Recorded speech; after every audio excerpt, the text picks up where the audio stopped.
হাইটা বাসায় আইতাছি।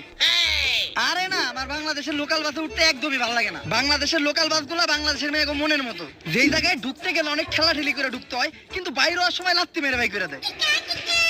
আম্মা বিদেশ থেকে তোমাকে লিখে সব জিনিসই নিয়ে আইছি। এই প্রবাসীকেও দুঃখই একটা, কখনো কেউ ফোন দিয়া জিগায় না যে ঠিকঠাক মতো খাইছি নাকি। ফোন দিলে এইটা নিয়ে আইছি নাকি ওইটা নিয়ে আইছি নাকি। আমি করার পরে এখন তো খাওয়ার কথা কই ভাই, এখনো কিন্তু খাই নাই। এই জায়গায় একটা সিঙ্গারার দোকান পাইছি, সিঙ্গারা খেয়ে নেই। তোমার একটু পরে কল দিতেছি। মামা একটা সিঙ্গারা দাও, একটা মরিচও দিয়েন। কি চাইলি তুই? আরে সিঙ্গারা খামু, লগে একটা মরিচও দিয়েন।